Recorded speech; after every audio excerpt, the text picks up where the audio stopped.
Hey, it is your buddy, Peace and Harmony with you here today. Much love going out to all the beautiful, empowered harmonizers. We are zooming in and focusing in on a great viewer question, and that is the narcissist devalue phase. When a individual who has a pathological sense of self-importance and coupled with a lack of empathy, oftentimes they will utilize a number of tools to agitate others, to irritate others, to get people to flinch, flail, otherwise react. And this oftentimes I feel is done from a fear base in the narcissist. In other words, they are lacking an internal locus of control, which means they really are controlled by what is outside of them. And this can lead to a real deficit of control, attachment, and stability, and what you might consider like long-term happiness or relationship stability with these individuals. Why is it so frail? Why is there this constant devaluing? Otherwise known as harsh criticism, belittlement, trying to make you small, insignificant. It's because if there's a narcissist, they view others sort of as the object of their desire. They are desiring something about you, oftentimes which is based on grandiose illusions, delusions, fantasies, something that they are fabricating or creating and sort of catastrophizing in their mind. What is catastrophizing? When you all of a sudden imagine or communicate the worst thing that could happen. We're going to lose the house. We're going to lose this. We're going to lose that. There's a deficit. There's a poverty consciousness, which is instilled then and then embedded in the narcissist relationship when they are in the devaluing, and they can sort of toggle back and forth between the valuing and devaluing of others. And it is this uncertainty and vicious cycle which keeps people in really sort of a helpless or addicted style of relationship, where rather than desiring, when someone is targeted or really is sort of belayed with troubles, sort of angst, these sort of criticisms that you can't get yourself out of. They might be done in a certain flash of time. They're going to tell you something and then they're got to go. They'll invite you over and then someone else picks them up. There's always some sort of pre-calculated arrangement where they can assure their certainty that they are accurate, that they are the one in charge, that they are the one in the know, that they are the one who, who is the decision maker, who is steering the ship. So they're trying to maintain that position in the life of others once they have held it. So just like if you went to a company and, you had a manager or, a supervisor, and they, were the authority or the power. When you're at the Chili's, when you're at, the outdoor cafe, when you're, they're not that. You're in a free world situation. There is no hierarchy. But they try to maintain a lever, which is power over others in this way. And this can make others feel very objectified, and it can feel very inhumane. Why? They're objectifying certain things that are external to you. It can be something like your hair, your outfit, your job. And if you fall then, for this, it's just sort of taking a stab at your internal real estate. That's what I call it, like your I am, how you feel kinesthetically, which means how do you feel, move, and experience the day, your meal, your relationship with others, things that they bring up, and things that are stressful or anxiety are these attacks on the other self. So in other words, this person has assigned themselves, or there's an unconscious agreement that this person or entity is the authority, which means you don't have any power beyond what they are ascertaining. So they are sure to sort of trip you up, plot and plant certain booby traps that you will fall into. In other words, when you're in the devaluing stage, they might say things to you to try to admit a wrong that you are not really wronged by. So they try to get people then, part of this devaluing is to sort of admit certain faults or deficit that you do not hold. So they're trying to ascribe and tell you what is going on, even though you know in your heart to be something different. So that's called brainwashing, where they try to tell you something, a fallacy, a lie, a fabrication. Generally, it's a projection, a lever, a forceful comment, which is trying to get you to flinch, flail, and either work harder for them or tell them that they are right. You're right. I'm a dimwit. I'm a twat. I'm a whatever you can call yourself. I'm stupid, a dodo, and they might give you a nickname that is the equivalent of that. Hey, slow pet poke. Hey, dodo. Hey, they might call you garbage or some strange name that you really, you don't, they're missing the identity of you. So the problem with the devalue stage is that a lot of people then equate truth with their devaluation, with their criticism, with their judgment, where they're putting up a ruler. They're trying to say you're 12 inches tall when you're 6'10", you're 6 inches tall when you're 5'10". They're trying to tell you, that you don't have a certain presence, that you're missing something. And oftentimes it's something that is intangible that you cannot come back from. So that's part of the problem with the devaluing, is that they'll try to make it something that you can't ever redeem yourself from. So they'll make sure that your internal fire is snuffed out, sort of extinguished. That's what we call psychology when you try to shut down a behavior.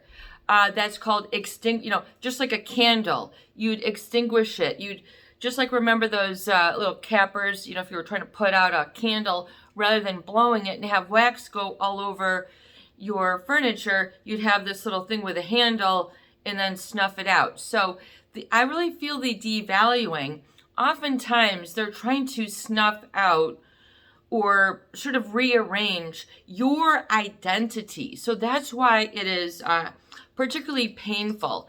And people then try to fight their way back to the top, meaning of their self-esteem. They'll go through these real downward spiraling, I call them valley moments, where boom, you're angry, you're crying, you're pissed off, you're yelling, you're maybe, it's making you impulsive. And then, see, I told you you were impulsive.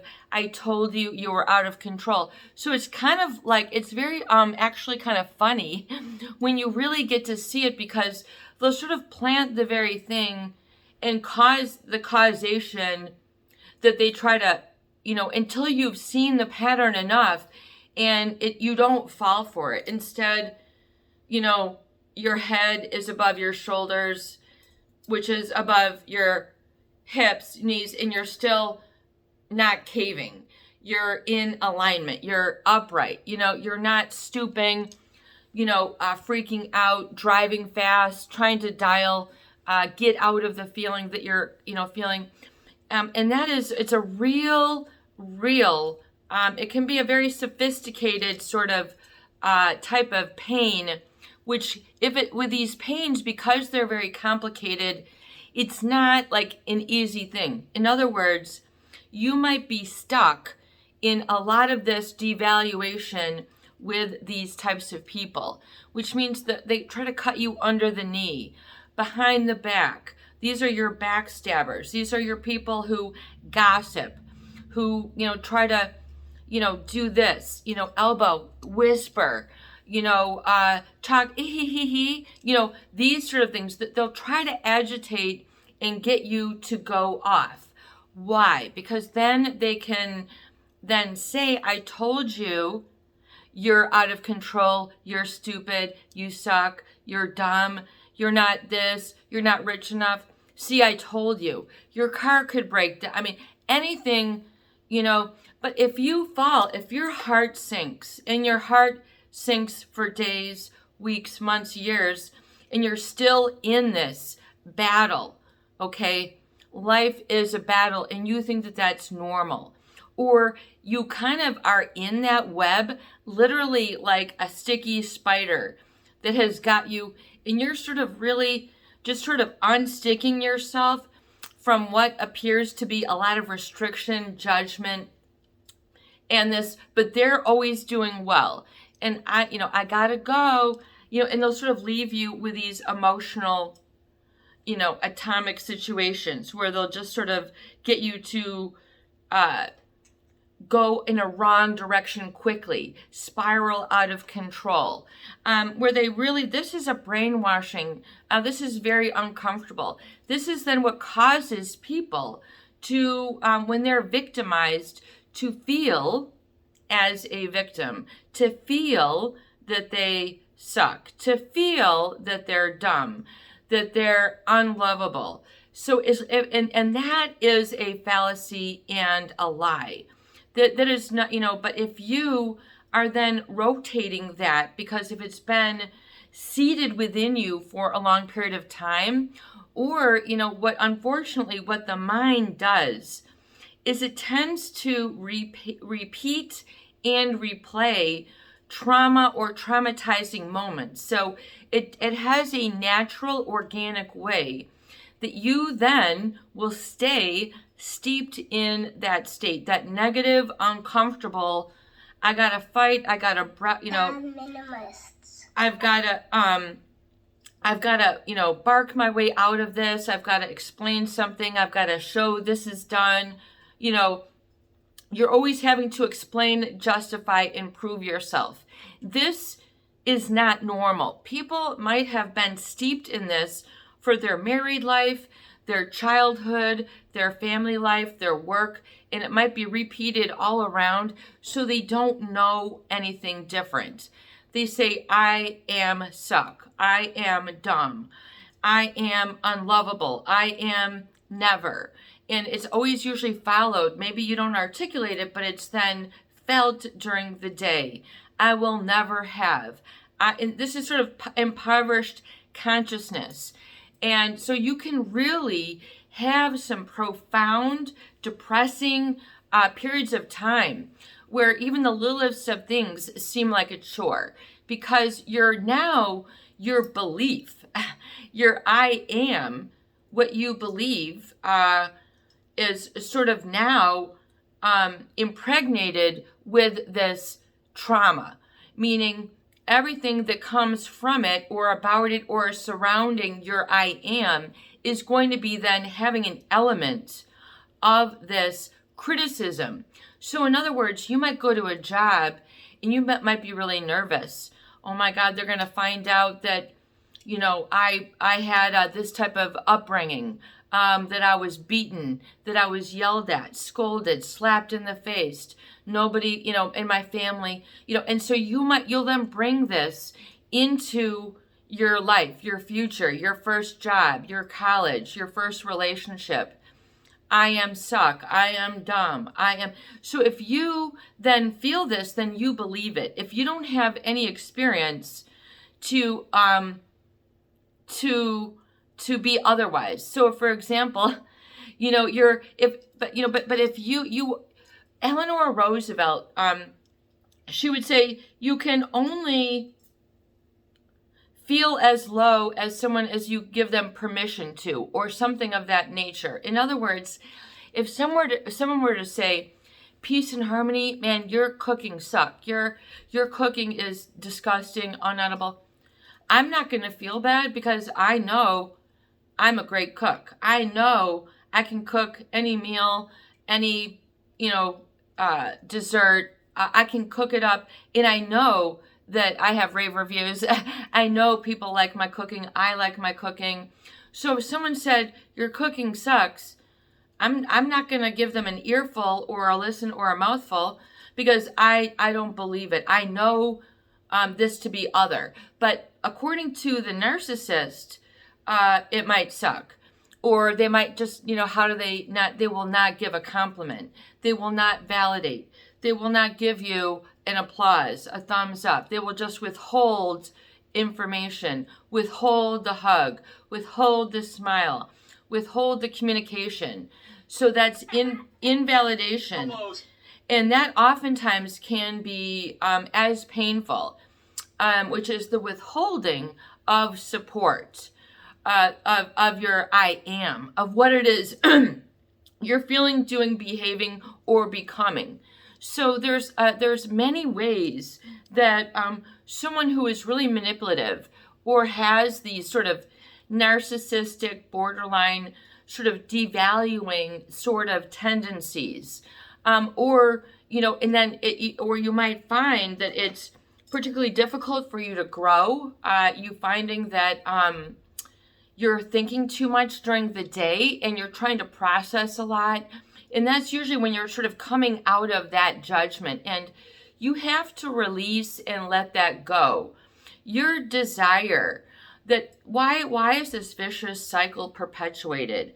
Oftentimes because one's very desire, which draws the heart forward, to survive, to live, to thrive, all these different things. Your desire then might be sort of caught up or intertwined with this now, what is an external locus of control to you. So your desire, you might realize that you're still trying to overcome certain deficits that were embedded as part of sort of your belief, your I am, your truth, which you compare everything to. And so you might have then periods of your life where you say, I don't really like the word thriving. I think that is latent with judgment. I'm thriving, but really, because oftentimes that's based on a lot of other qualifications. You're thriving based on what you have, your friends, what you do to impress. So there's all these other latent judgments which weigh people down.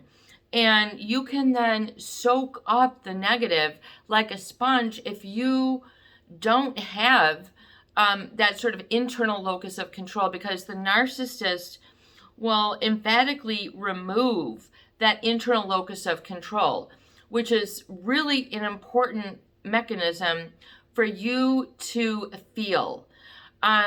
Meaning that you break this cycle of looking down, feeling down, talking down, all those different sort of down, because it's sort of like a layer of sediment that can be underneath a lake or something.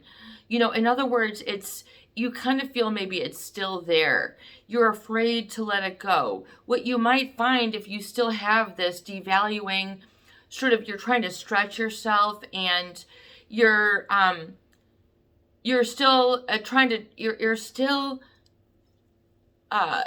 affected adversely by an external locus of control. Meaning if someone gives you a dirty look, they're trying to whisper and make you feel uncomfortable, they're ignoring a text, whatever it is, they're going to try to get you to sort of bounce back to that inner what you might call like a wounded inner child, a wounded inner I am, that's sort of inflaming that, getting it, inflamed, irritated, when there's a wound, there's inflammation, there's a lot of blood rushing.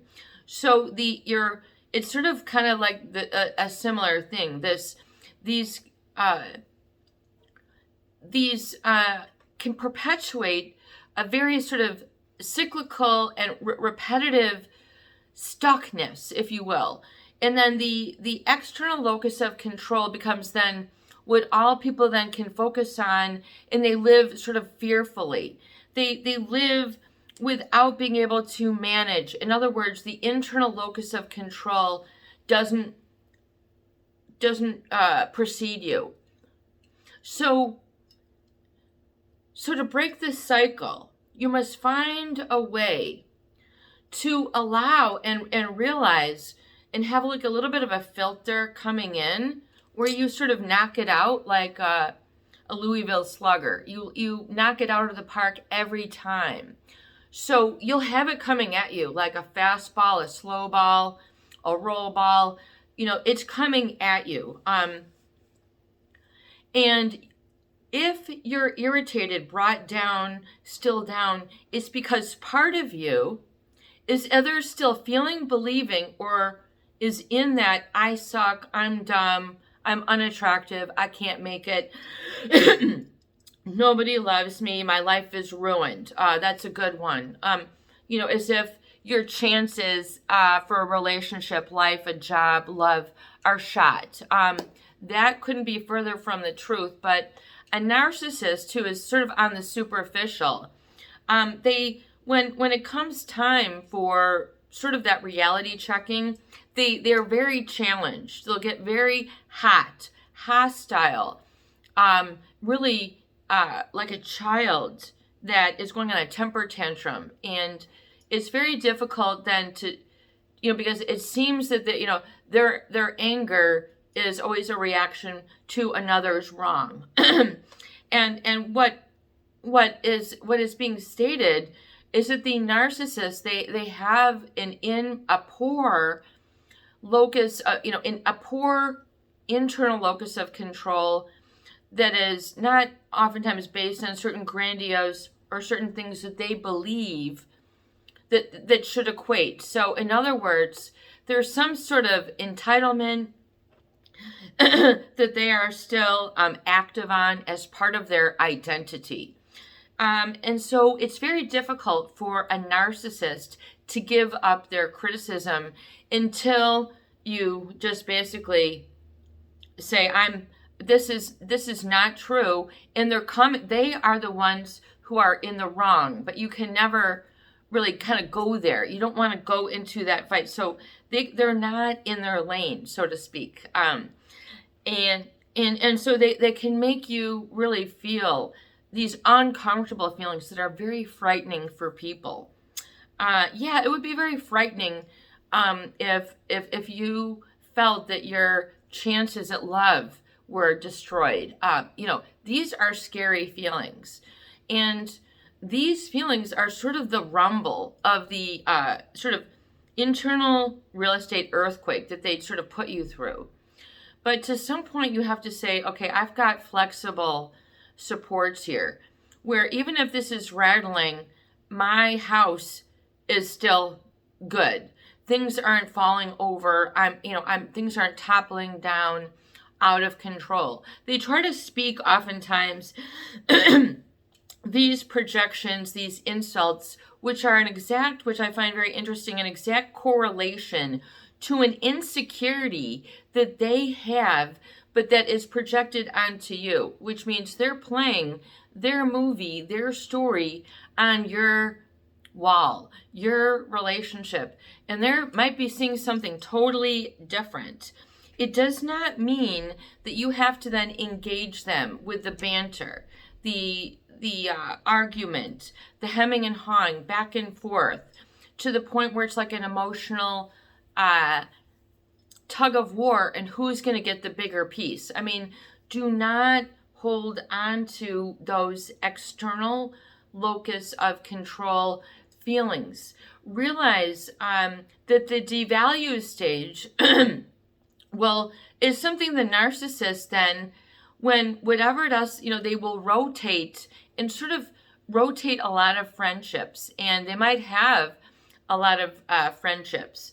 And so it'll be very easily for them to say, well, look at this and look at you. You know, you're not. And then, but like Eleanor Roosevelt, you can only feel as bad as you give people permission or something like that. In other words, she understood, you know, if someone came up, oh, you were driving terribly, you were this and this, and then, no, I wasn't, you know, and you can show here that I was following the speed limit. So you have to really look at what are their oftentimes emotional guilting that they will do others, because if they can have things weigh heavy on you, they can go like this and go, you know, wash their hands basically, and then they've got nothing more to worry about because you were the whole problem. So they always get themselves off the hook. They never have to look at themselves. You know, did they cheat? Did they do this? You know, they're never up for circumspection. They have this sort of place where they're in the untouchable. That's what a narcissist or a psychopath will do. But you can only play their game when you say, I'm playing. You know, and if you don't want to play and that's not your desire, it doesn't mean that you're not going to have a life worth living that is true, valiant, and all these great, wonderful things that they, you know, sort of that magical feeling as if the magic in your life is going to be gone, or, you know, all these other sort of threatening things that you might feel. But oftentimes the feeling will speak volumes, and you're not able to articulate in behavioral what these feelings are going to do, especially towards your future. So people who then get depressed or anxious, they've been on sort of hot coals for too long, and there comes a time really where you will get through an emotional burnout, where you will wear yourself out to no good, trying to impress, retain, and regain an I am or an identity that is on par with what you thought you were desiring when it was with this person. In other words, there becomes this comparison point if you've been in a relationship with a narcissist, which usually is wrought with a deficit consciousness, I feel, which means a narcissist is always wanting to try to make themselves look good.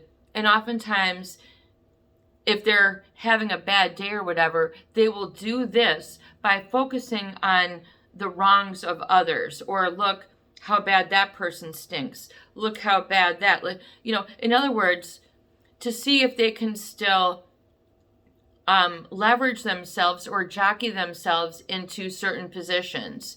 But that is up to you.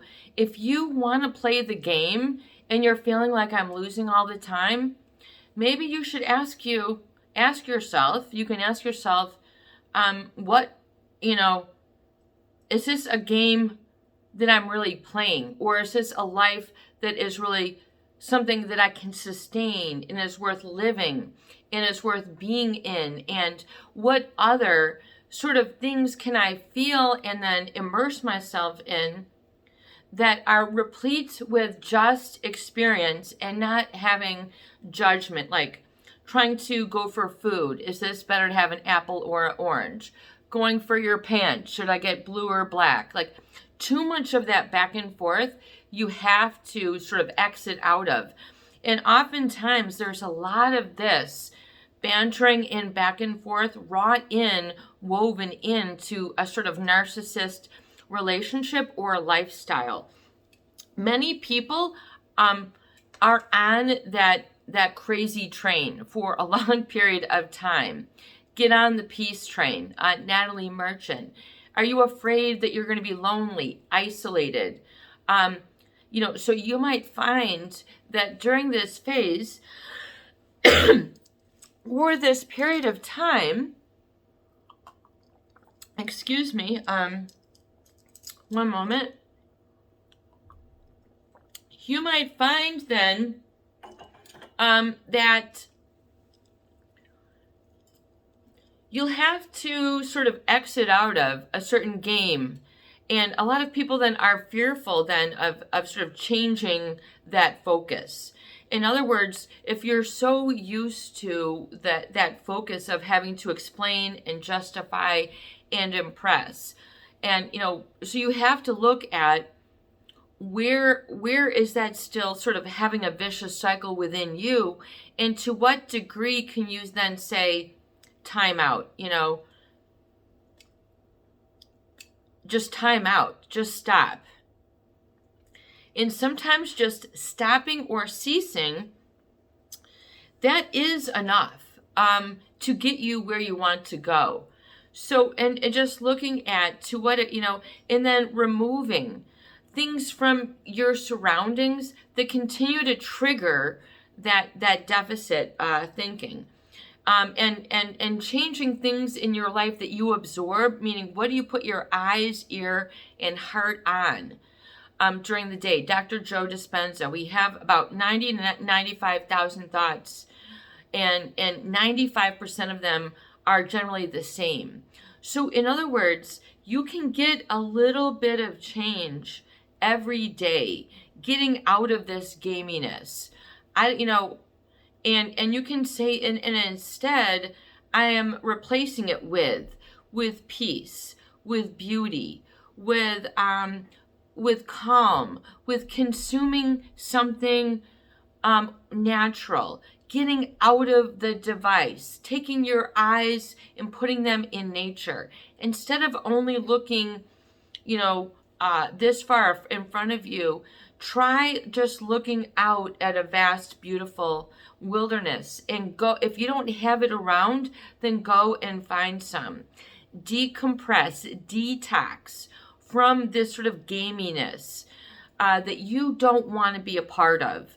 And you might have then believed, because of a lot of these redundant feelings and desires, you might have to whittle those down and say, you know what, it's okay. Part of that, I was focusing on all this and all that, and it's okay to now change because it doesn't serve me. It doesn't bring me joy, or I'm not sort of getting to a spot.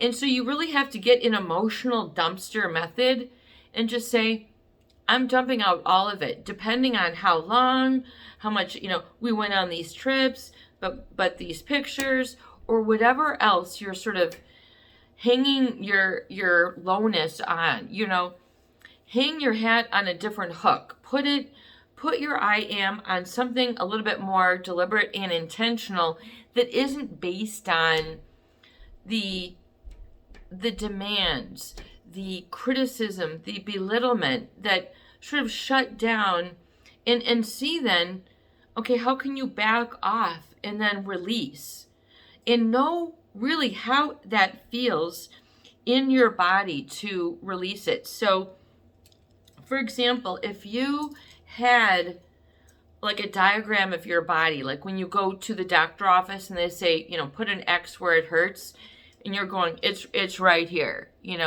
or it's right here, or it's, where does, if you look at sort of those devaluing things, or just don't even replay it, but know how it feels, and know that it's okay to let that feeling go. And that you don't always, because a lot of people prepare for the comeback.